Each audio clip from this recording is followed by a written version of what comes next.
रामकृष्ण हरी विठ्ठल केशव. मूळव्याध किंवा पाईल्स हा जवळजवळ 80% लोकांना उद्भवणारा आजार आहे आणि याने खूप त्रास होतो. काही काही वेळेला रक्त पडतं. लक्षात ठेवा, खाण्यातील बदल झाल्यामुळं किंवा विनाकारण जागरण केल्यामुळं किंवा हे पदार्थ जे मी सांगतोय ते जास्त खाण्यात आल्यामुळं हे मूळव्याध उद्भवतं. तर पदार्थ कुठले खाऊ नयेत हे प्रथम मी सांगतोय. या वेळेला हरभऱ्याची डाळ किंवा हरभऱ्याची भाजी खाऊ नये, लक्षात ठेवा. त्यानंतर तिखट चपाती, लक्षात ठेवा, भाकरी खायची. तिखट, हिरवी मिरची अजिबात खायची नाही. हिरवी मिरची, लसूण अजिबात खायचा नाही.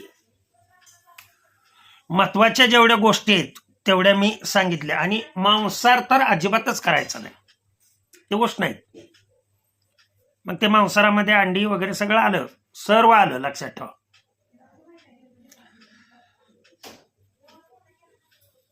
फणस किंवा पपई हे उष्णतेचे पदार्थ किंवा दूध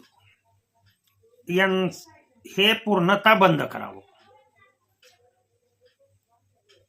वांग कमी प्रमाणात सेवन करावं. तसं वास्तविक पाहता वांग्यामुळे मूळव्याध झालं तर खाज सुटते, लक्षात ठेवा. फक्त मूळव्याधच होत नाही तर त्या जाग्याला, उदरद्वाराला खाज सुटते. इतकी खाज सुटते की म्हणजे चैनच पडत नाही. त्याच्यामुळं वांग पूर्णतः वर्ज्य करायचं.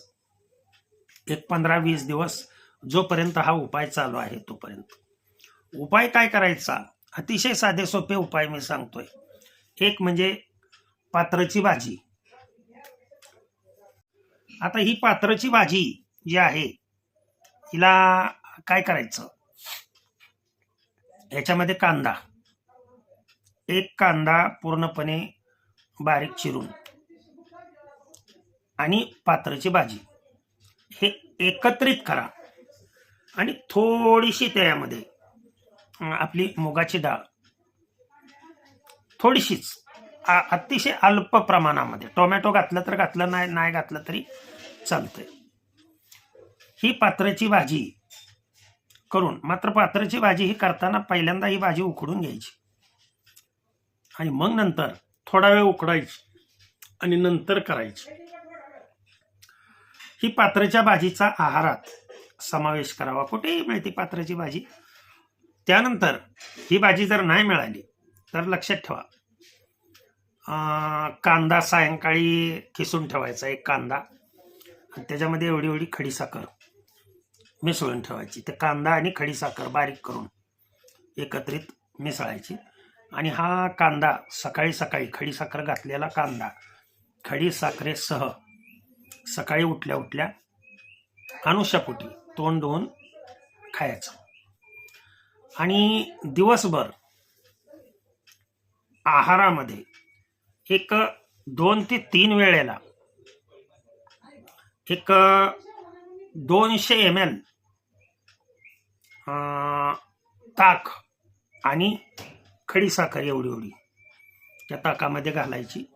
आणि कमीत कमी दिवसातून 3 वेळा हे ताक प्राशन करायचं, म्हणजे घ्यायचं. हिरव्या पालेभाज्या ज्या आहेत, हिरव्या पालेभाज्या भरपूर प्रमाणात खायच्या. त्याच्यामध्ये गाजर आलं, बीट आलं, लक्षात ठेवा. यांनी तुमचं कसलंही मूळव्याध असू द्या, हे आहारामध्ये बदल करा. उपचार करण्यापेक्षा आहारामध्ये जर बदल तुम्ही केला 15 दिवस तर पूर्णपणे हे जे सांगतोय हे सर्व पदार्थ लक्षात ठेवा. भूक लागली फळे खावा, आलं का लक्षात? भूक मारायची नाही, उपाशी तर राहायचंच नाही. फक्त हे पदार्थ, कच्चे पदार्थ जर तुम्ही खाल्ले आणि ताक जर 2-3 वेळा दिवसातून पिला, पात्राच्या भाजीचा एक आठवड्यातून 2-3 वेळा जर समावेश केला तर माझ्या मते तुमचं मूळव्याध पूर्णपणे बरं होऊन जाईल. अतिशय साधा सोपा घरच्या घरी करता येणारा उपाय मी सांगितला. झालेली सेवा भगवंताच्या चरणी अर्पण करून सेवेला पूर्ण विराम देतो. पुंडलिक वरदार विठ्ठल श्री ज्ञानदेव तुकाराम विठ्ठल विठ्ठल विठ्ठल.